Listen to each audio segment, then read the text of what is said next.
Vamos à leitura da Palavra de Deus, o Evangelho narrado por Marcos.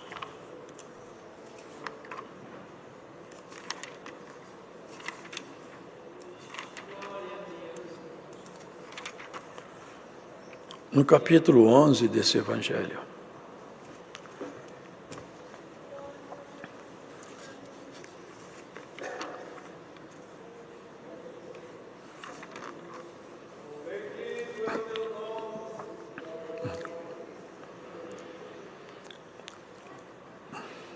E logo que se aproximaram de Jerusalém, de Betfagé, e de Betânia, junto do Monte das Oliveiras, enviou 2 dos seus discípulos e disse-lhes: Ide à aldeia que está defronte de vós, e logo que ali entrardes, encontrareis preso um jumentinho, sobre o qual ainda não montou homem algum, soltai-o e trazei-mo.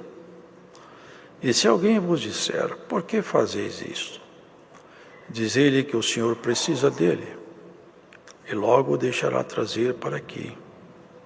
E foram e encontraram o jumentinho preso fora da porta, entre 2 caminhos, e o soltaram. E alguns dos que ali estavam lhes disseram, que fazeis soltando o jumentinho? Eles, porém, disseram-lhes como Jesus lhes tinha mandado, e deixaram-no ir. E levantaram o jumentinho, e levaram o jumentinho a Jesus, e lançaram sobre ele os seus vestidos, e assentou-se sobre ele.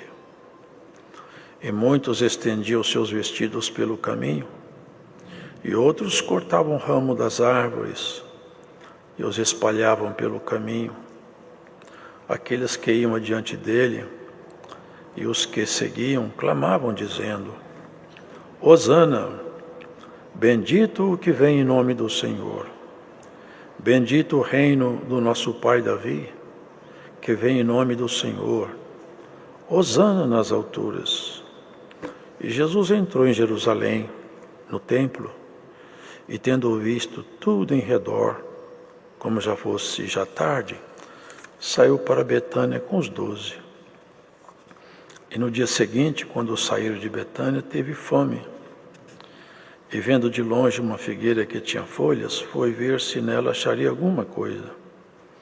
E chegando a ela, não achou senão folhas, porque não era tempo de figos. E Jesus, falando, disse à figueira: Nunca mais coma alguém fruto de ti. E os seus discípulos ouviram isso, e vieram a Jerusalém.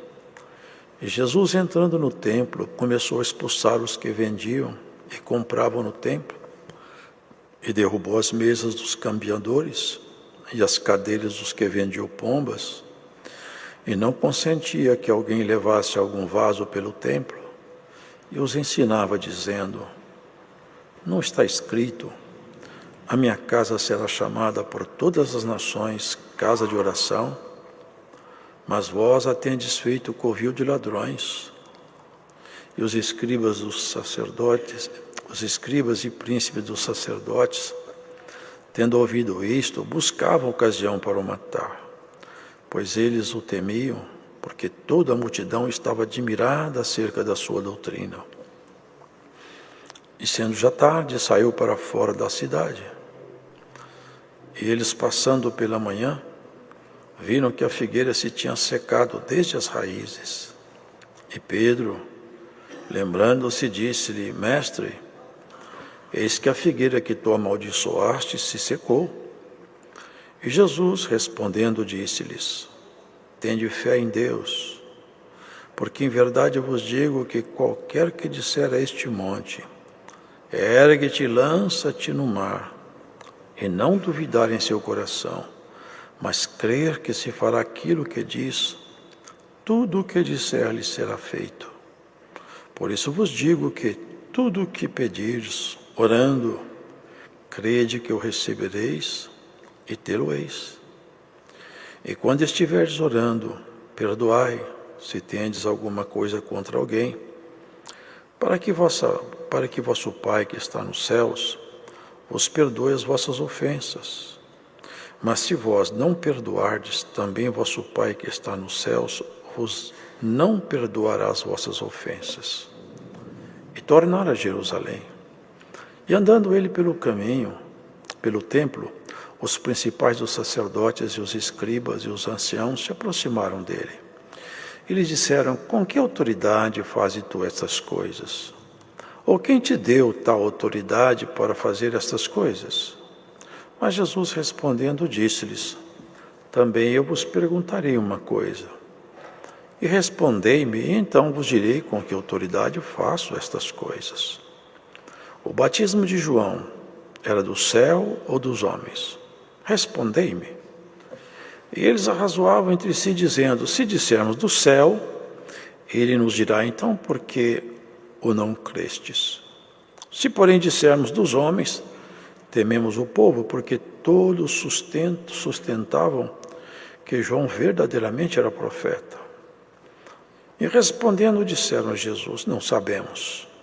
Jesus lhes replicou: também eu vos não direi com que autoridade faço estas coisas. Amém.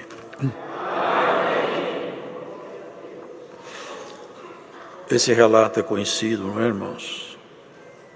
Jesus.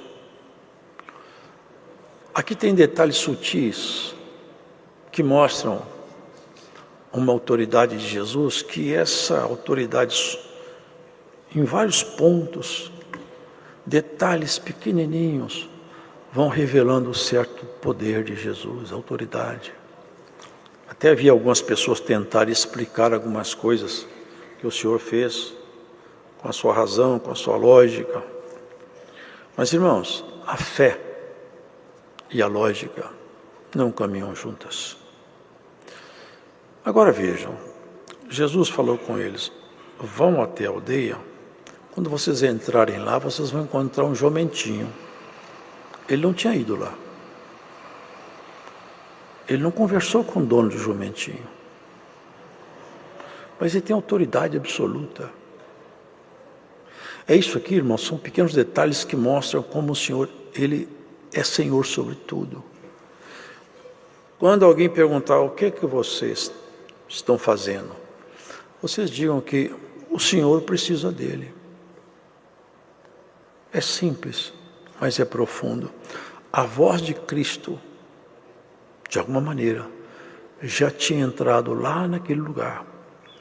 Ele já tinha pacificado aqueles corações, inclusive do proprietário do animal. Vocês lembram quando o Senhor Jesus falou: ide, entra na cidade, vocês vão encontrar um homem carregando uma água, siga um cântaro de água, siga ele. Aonde ele chegar, você fala para o dono da casa: o Senhor vai preparar o cenáculo, a Páscoa dele aqui. Ele não combinou com o dono daquela água. Ele não estava lá para ver que hora que o homem ia passar. Mas ele conhece tudo. Entra na cidade. Quando você estiver entrando, vai acontecer que esse homem vai passar com água. E olha que não era costume dos homens carregar água das mulheres, não dos homens. E assim, várias passagens aqui, mais uma vez, sutilmente, vai lá. Porque tudo que Jesus manda você fazer, e eu, nós temos que saber que Ele sabe o que está falando. Ele mandou os discípulos: ide de 2 em 2. E olha, não precisa de levar bolsa, não precisa de levar nada, porque a minha palavra é a minha garantia que eu vou amparar vocês nessa missão. Quem tem uma missão não deve temer nada, porque se vier as dificuldades, estamos amparados pela boa mão do Senhor, não é verdade? Vai lá buscar o jumento. E o detalhe: um jumentinho sobre o qual ainda não montou homem algum. Não sei se vocês sabem, se monta num animal que nunca foi domado, ele salta. Quem já conhece o campo sabe isso. O animal pula. O animal só é possível de ser montado depois que ele é domado. Antes disso ele salta, ele pula.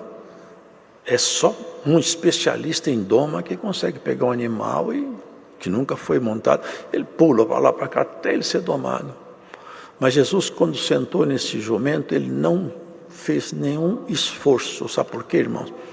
Outra vez o Senhor mostrou a autoridade dele ali, montando naquele jumento que nunca havia sido montado. E aqui também eu penso que nós podemos fazer uma comparação boa. Nunca teve um homem na terra perfeito, sem absolutamente nenhuma mancha, que tenha dominado a sua natureza humana em caráter absoluto, a não ser Jesus. Ele foi o único homem perfeito que dominou a natureza humana totalmente. É tanto que está escrito, ele se fez pecado por nós.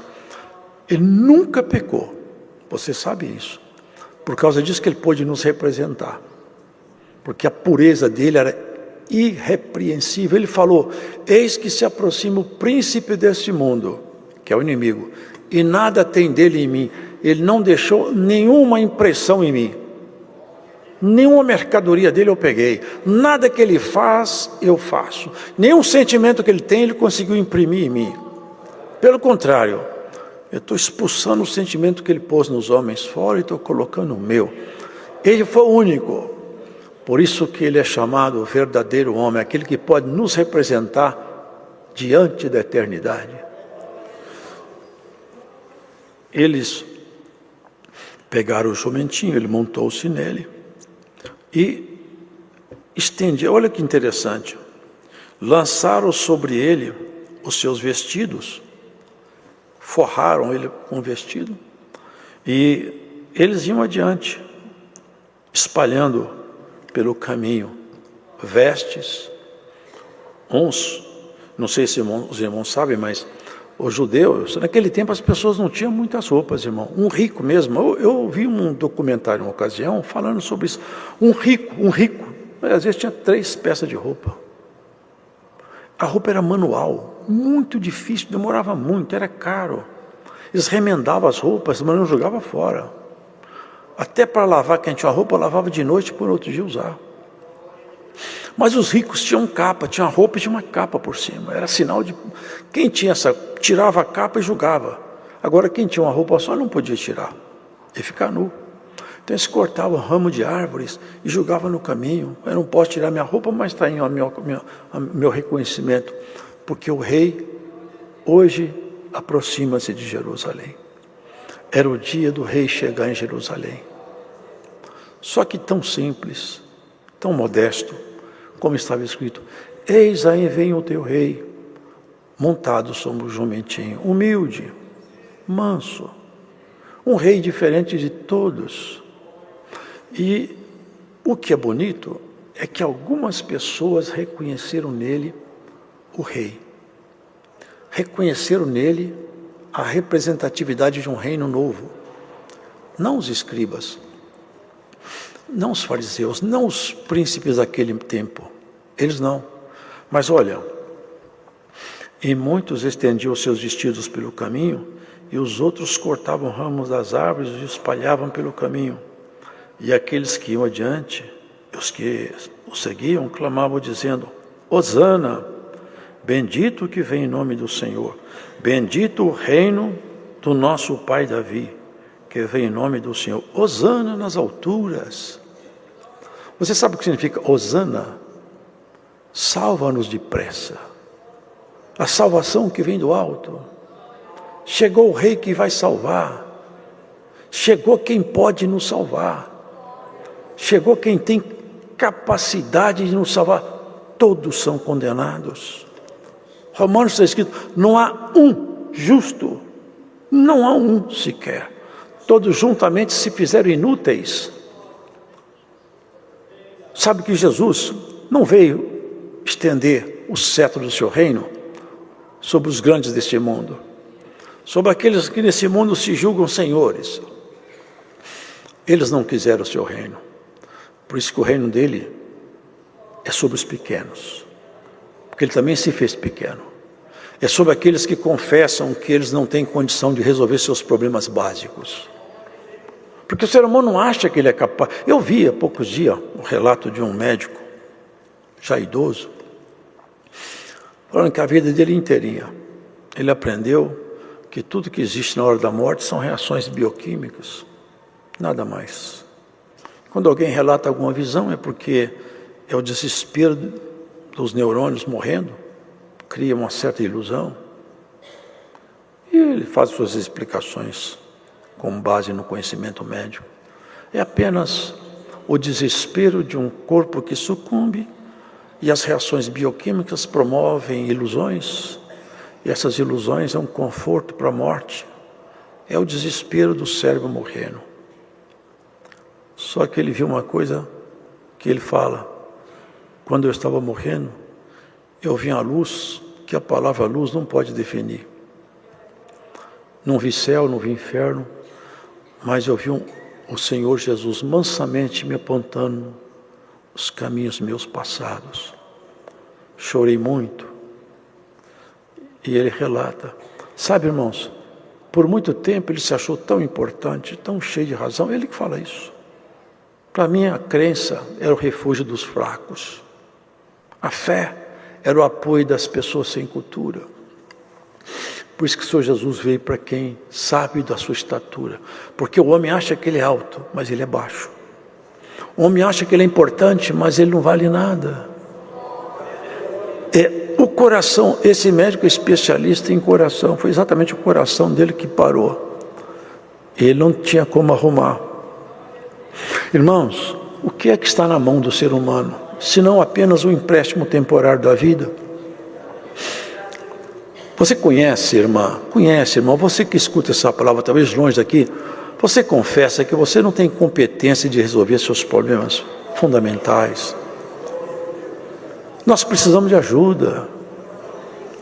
A pessoa só percebe que ela precisa de ajuda é quando ela sai do ambiente de conforto dela, quando ela é fortemente sacudida e percebe que alguma coisa fugiu do meu controle. Essa vida foge do seu controle. Você não tem condições de... O que vai acontecer amanhã no planeta, na sua vida? Você não sabe. Amanhã você pode nunca mais ver ninguém, você pode ter partido. Ninguém sabe. O futuro está fechado diante dos nossos olhos. Jesus, ele mostrou a sua autoridade, veio trazer um reino. Aqui fala, bendito que vem em nome do Senhor. E olha que interessante, bendito o reino de nosso pai Davi. Quando Jesus passava pelas ruas, eles falavam, ó filho de Davi. Porque Jesus, a linhagem genética de José, vai lá chegar em Davi. José é da árvore genealógica de Davi. Mas Jesus de verdade não é filho biológico de José. Mas como ele foi adotado, a adoção dá direito integral, então ele é filho de Davi por adoção.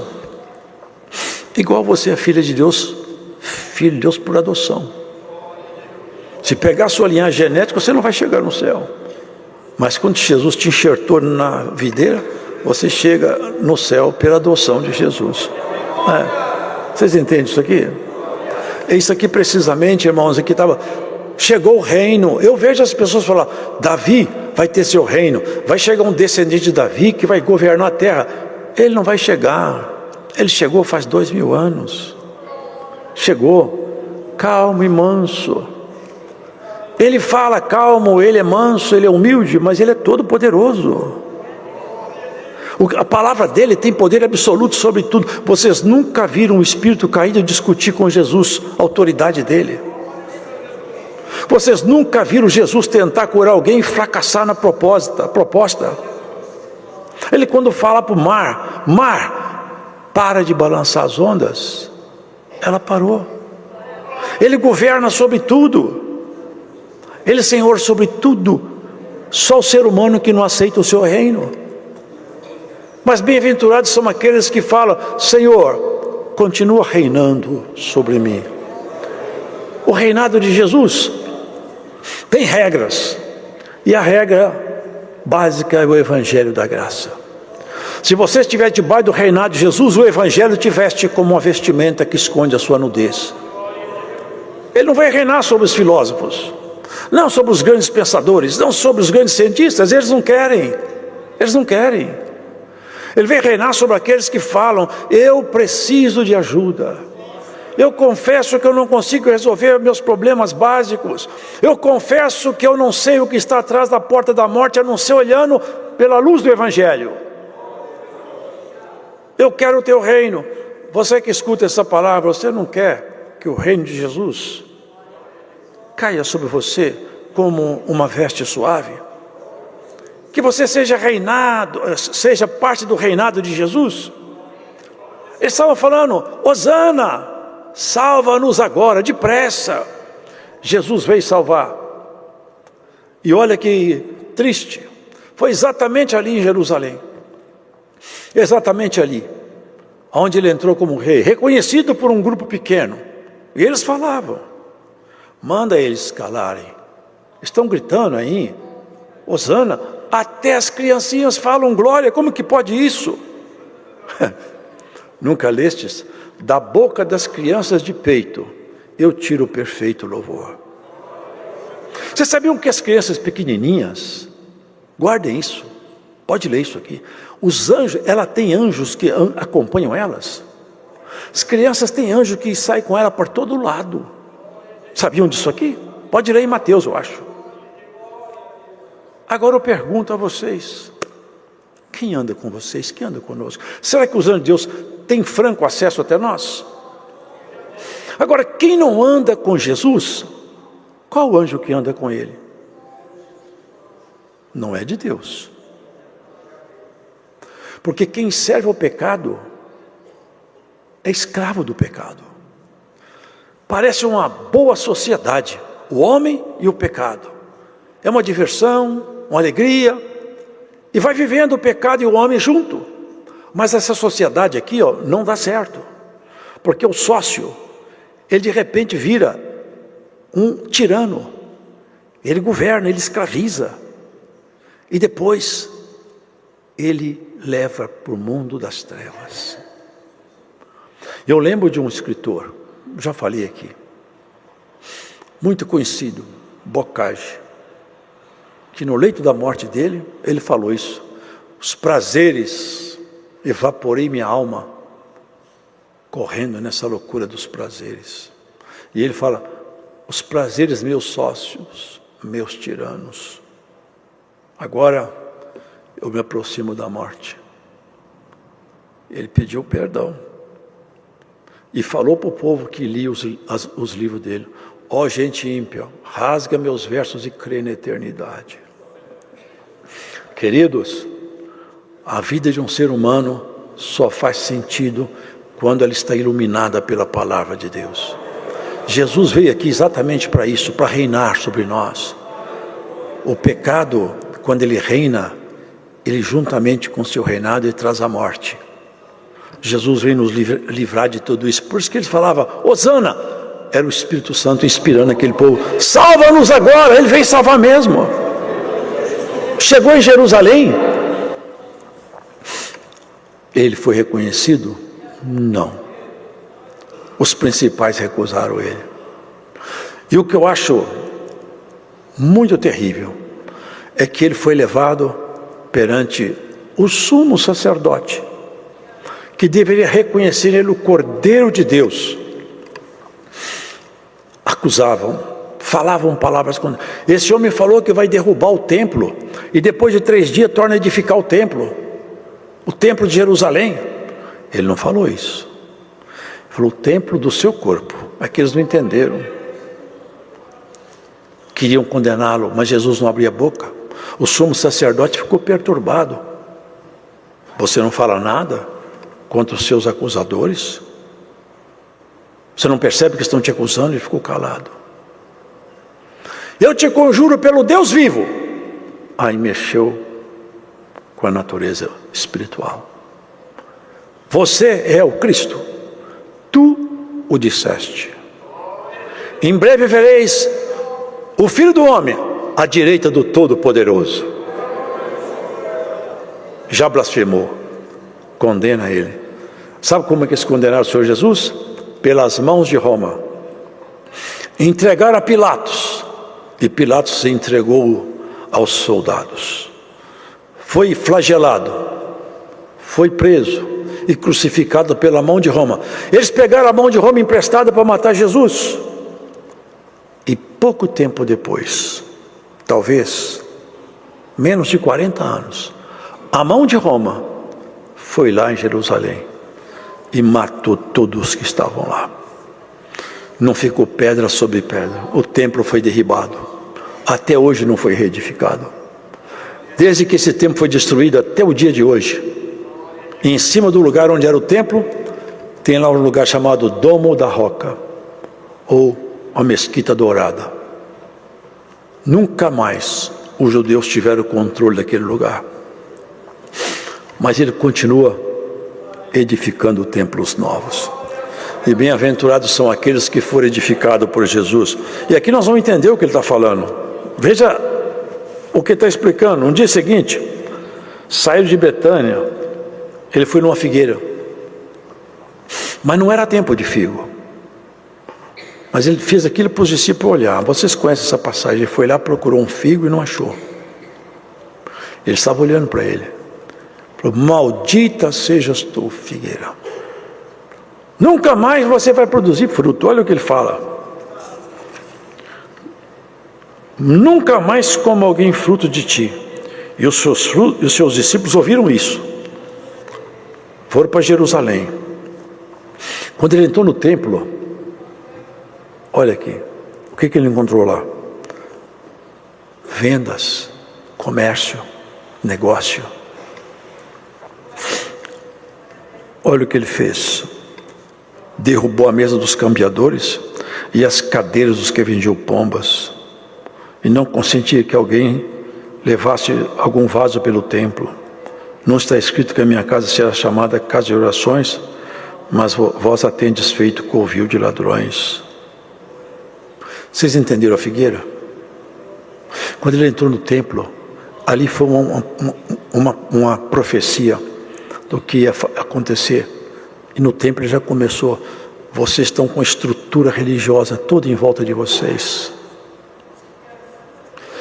Ele sabia que ia ser condenado pelo sumo sacerdote. A minha casa será chamada casa de oração. Vocês têm a palavra na mão, as santas escrituras na mão, mas vocês não praticam o que leem, porque não são justificados os que leem a palavra, são aqueles que praticam. Mas eu vou falar uma coisa para vocês. Ele falou para Jerusalém: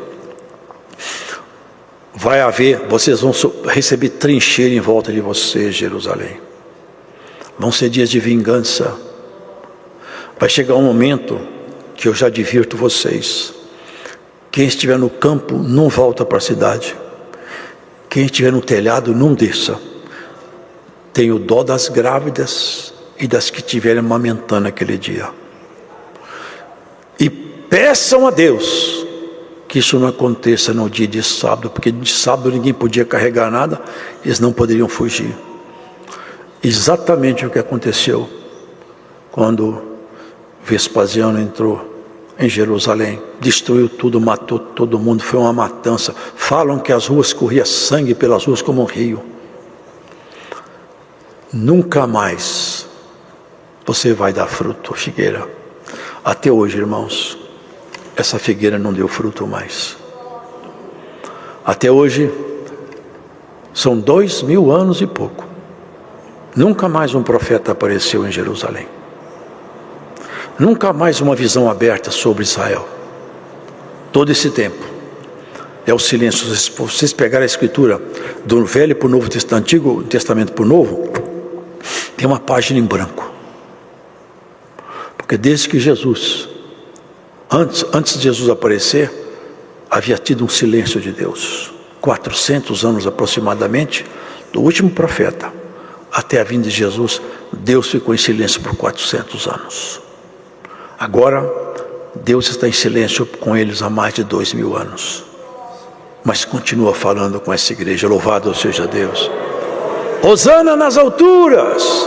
Bendito esse que vem em nome do Senhor. Ora vem, Senhor, essa é a palavra.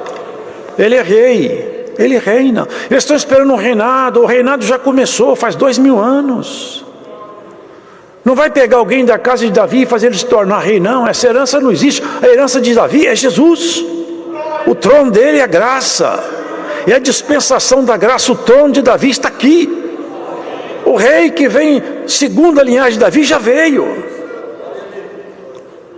Ele perguntou para aqueles homens que interrogavam ele, porque eles falavam que o Messias era filho de Davi. Ele falou assim: como que pode o pai chamar o filho de Senhor?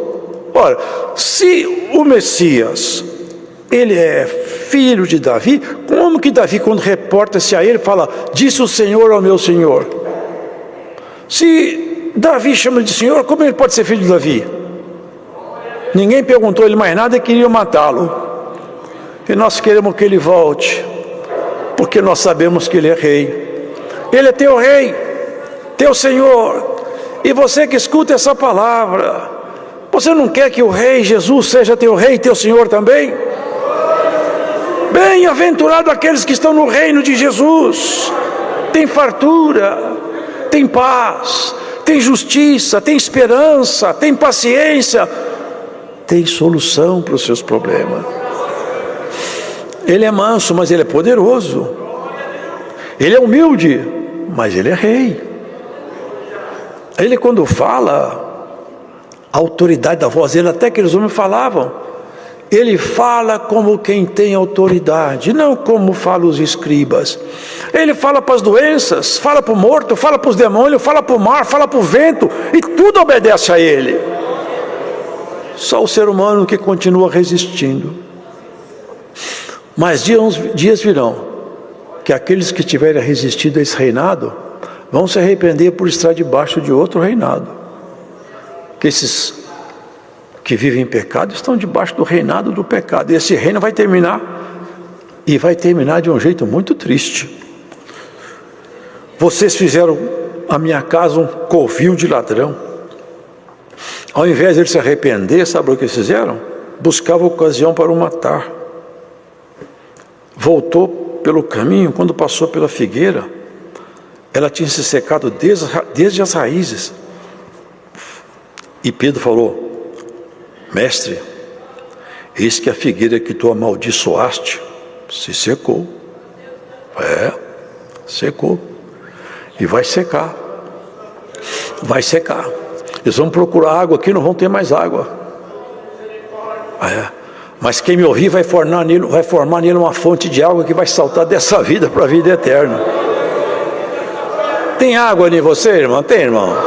Se não tiver, aqui tem uma dispensa da água. A palavra de Deus, ela tem essa propriedade. Ela entrando em você, ela faz em você uma fonte de água viva. O Espírito de Deus entrando em você, sai poder, sai graça, sai oração. Sabe por que nós não alcançamos muitas vezes a resposta às nossas orações? Aqui está escrito: é porque você desconfia do que você pede. Você pede, mas não acredita de verdade que Deus possa fazer. Você desconfia de Deus. Se você pedisse, mas tivesse certeza, Deus faz o que eu peço, ele só não vai me atender se for atrapalhar o plano dele.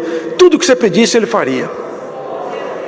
Mas como a gente pede desconfiando, é como a onda do mar que faz uma frequência de queda na praia e nunca muda nada, sempre quebrando na praia sem nenhum efeito. Mas quando alguém ora com confiança, crendo na sua oração, o Senhor fala: a resposta de Deus virá, porque Ele se compromete com quem de fato acredita nele. Sou testemunha disso na minha vida e na vida de muitos irmãos, que muitas orações que não poderia acontecer aquilo se não tivesse uma intervenção divina. Na minha vida mesmo, eu já vi algumas vezes. Já me lembro de algumas vezes que eu orei e não era possível alcançar o que eu alcancei, mas Deus ouviu por misericórdia. E Deus quer ouvir a nossa oração, mas quer que a nossa oração tenha essa característica, nós não duvidarmos de Deus. Tem hora que nós fazemos Deus incapaz como nós. Tem hora que Deus para nós é apenas um lugar de diálogo. Deus é todo poderoso, Ele comanda tudo. Está tudo debaixo do poder dele. Jesus está à direita dele comandando tudo. Se nós tivéssemos a capacidade de falar: eu tenho certeza absoluta que Deus vai me ouvir, o Senhor Deus ouviria depressa aquilo que você falasse. Vocês lembram de Pedro? Só eu que estou aqui no mar, Não era fácil uma visão de noite, hein? Um homem andando em cima do mar, as ondas se levantando. Eles acreditavam que fosse até fantasma, mas ninguém poderia crer que Jesus estivesse em cima das águas. Sou eu. Aqui a fé. Se és tu mesmo, manda eu ir ter contigo. Venha, Pedro. Andou em cima das águas. Alguém vai andar em cima das águas da tribulação da sua vida, das suas dificuldades, das suas impossibilidades humanas. Aonde chegou o teu limite, Jesus Cristo estabelece um novo marco na tua vida. Aonde o inimigo traçou fim, o Senhor abre as portas e te faz o teu fim, vai ficar mais adiante. A palavra de Deus vai adiante de você. Se você colocar a palavra de Deus adiante de você, os marcos colocados pelo inferno serão removidos e Deus estenderá marcos novos na tua história.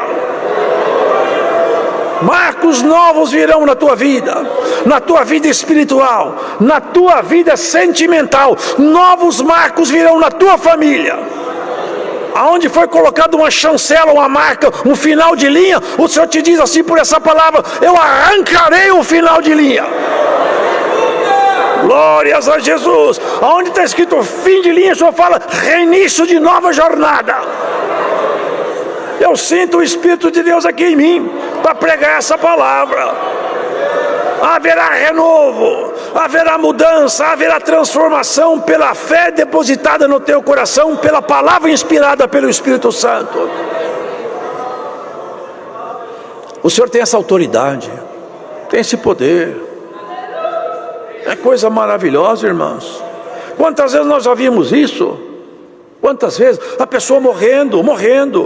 Há poucos dias um irmão, um amigo meu, ele foi no hospital, o médico falou: poucas horas, não tem mais nada para fazer, poucas horas, 2 horas é o máximo que vive, e tem que ser rápido, todo deformada, não vou entrar em detalhe. Ele só fez assim, ungiu na testa e tirou e saiu embora. Quando ele desceu lá embaixo, aconteceu os bips do aparelho, voltou à vida, está vivo até agora.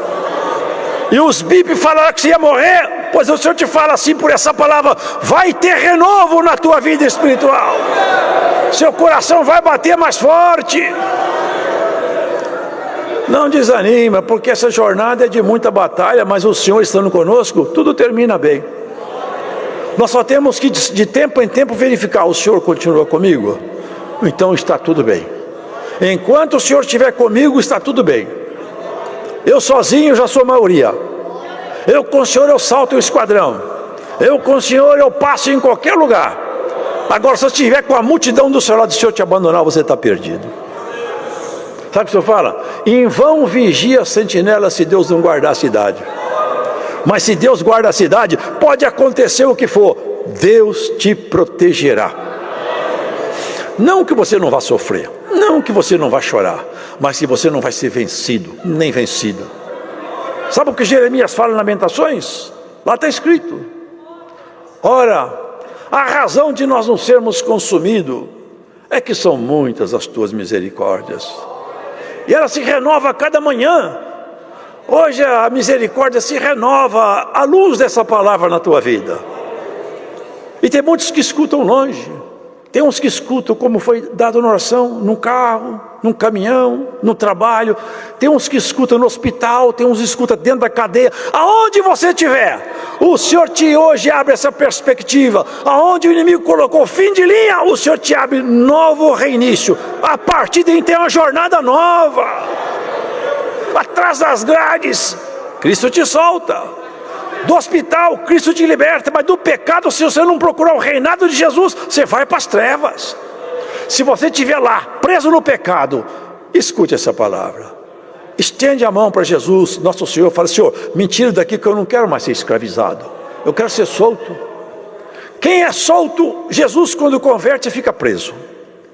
É o paradoxo de Jesus. Quem está solto, o Senhor prende. Quem está preso, o Senhor solta. Está na cadeia, o Senhor te solta. Você pode continuar atrás das grades que Cristo te solta. Está solto, correndo para lá e para cá, o Senhor te prende. Você já não vai para qualquer lugar mais. Porque desde que o Espírito Santo entrou em nós, nós não somos de nós mesmos. Paulo falava: eu posso tudo mas eu não faço tudo. Todas as coisas me são lícitas, mas eu não faço todas não. Porque tem coisas, se eu fizer, eu vou perder a minha amizade com o Senhor Jesus. E eu não sou doido, eu não quero perder essa amizade. Ele é tudo para mim agora. Jesus é o mais belo, é o mais magnífico. Quem conhece Jesus, realmente não se apaixona com paixão humana. Ele se enche de amor com amor divino. O caráter de Jesus, a natureza de Jesus, a beleza de Jesus, tinha que encher nosso coração de um amor doido por Ele. Pensar nele, meditar nele, falar com Ele sozinho. Senhor Jesus, eu te amo. Senhor Jesus, eu quero te amar cada vez mais. Eu estava ali ajoelhado, lembrei da cruz, lembrei da dor. Nos meus pensamentos aqui ajoelhado, eu fui lá na cruz. E numa imaginação minha, eu vi Jesus rasgado. E veio lágrima no meu olho. Eu falei, Senhor, como que o Senhor ama a gente? O Senhor fez isso por nós. Nós tínhamos que fazer mais por o Senhor. Nós tínhamos que dedicar mais. Eles cobraram o Senhor Jesus. A hora passou. A petulância dos religiosos. Com que autoridade que você faz essas coisas? Você vem cá, bate, chuta a mesa, põe todo mundo para fora. Quem te deu essa autoridade, hein? A arrogância deles. Quem que te deu essa autoridade? Essa autoridade não é para chutar a mesa de cambista, não. É para abrir a porta do céu e te pôr lá dentro. Essa que é a autoridade. Quando ele subiu, o véu rasgou-se. Até na hora de morrer. Enquanto me lembrar, eu vou relembrar esse episódio, porque ele é muito maravilhoso. Na hora da morte, no último momento, quando tudo acabava, o apagar das luzes, os últimos lamentos, os últimos gemidos, alguém vendo Jesus, olhando para ele, seu jeito, sua candura, sua misericórdia, suas palavras mansas. Alguém olhava para ele, falava palavrão, parou de falar. Num dado momento, porque para falar, o crucificado para falar é difícil, dói. Ele falou, Senhor, lembra-te de mim quando tu entrares no teu reino. É o reino de Jesus. Morrendo, ele viu o reino de Jesus. Vivo, você consegue enxergar o reino de Jesus? Bem-aventurado aqueles que enxergam o reino de Jesus. Esse é o melhor reino. É o lugar mais maravilhoso. Aqui eles falam de paz. O homem não sabe o que é paz. A paz pertence a Deus. Ainda hoje, eu te levo para o meu reino. Tu estarás comigo no paraíso. Creu, clamou, falou, eu quero o teu reino sobre mim. E eu fico pensando como custou caro aqueles homens quando o Senhor Jesus, em juízo, porque Pilatos julgava o Senhor, um pecador julgando ao grande e poderoso rei. Que paradoxo, um pecador julgando aquele que nem os céus dos céus pode conter, um pecador fazendo juízo. Até a mulher dele ficou assustada, falou com ele, essa noite eu sofri muito por causa desse justo. Não entre na questão dele, saia fora desse juízo, porque esse homem é puro. Ele até tentou, mas você sabe isso, mas o cargo valeu mais do que a honra, do que a verdade. Ali, irmãos, naquele momento ali, no juízo, ele falou, me dá uma bacia com água, lavou as mãos. Eu não sou culpado do sangue desse homem, eu não acho culpa nele. Eu falo para vocês, perante toda a plenária que está aqui, dizia ele, eu não sou culpado do sangue desse homem. Gritaram lá embaixo, que o sangue dele caia sobre a nossa cabeça, sobre a cabeça dos nossos filhos. Até hoje o sangue está caindo. Até hoje se vê guerra. Mas, para encerrar a palavra, tem outro clamor. O clamor da igreja. Senhor Jesus, que o sangue teu na cruz caia sobre mim. E purifique meus pecados. E me justifique diante de ti. Silencie a voz do nosso adversário. Silencie meu acusador, Senhor Jesus, o sangue de Jesus te lava. Está escrito em Apocalipse: lavaram as vestes no sangue de Jesus. O sangue que caiu na cabeça deles foi o sangue de morte, de traição. Mas o que caiu sobre nós é o sangue de justificação, de justiça, de perdão, de misericórdia. Cobertos com o sangue de Jesus, nós somos justificados, purificados. E o sangue dele lavou nossa veste, te fez uma mulher digna, um homem digno de andar pelas estradas da vida, sem contaminação com o pecado.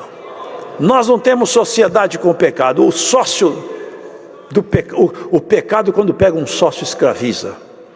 Jesus, quando pega alguém, solta, purifica, liberta, santifica, edifica, trabalha. O final da obra de Jesus é a transformação absoluta. É muito mais do que isso, muito mais. Mas numa analogia muito infantil. Quem já viu um casulo e um verme lá dentro? Ele fica lá dentro no casulo verme, até que num dado momento ele rompe o casulo e tem umas asas todas embotadas, ele vai mexendo, as asas se soltam. Daqui a pouco uma borboleta toda cheia de cores, bonita, sai voando, já não arrasta pelo chão como um verme, já voa. É uma analogia infantil, mas é assim que vai acontecer conosco. Quando a gente romper o casulo e sair daqui, o espírito nosso desse corpo de animal, nós vamos voar nos espaços de Deus. Deus seja louvado.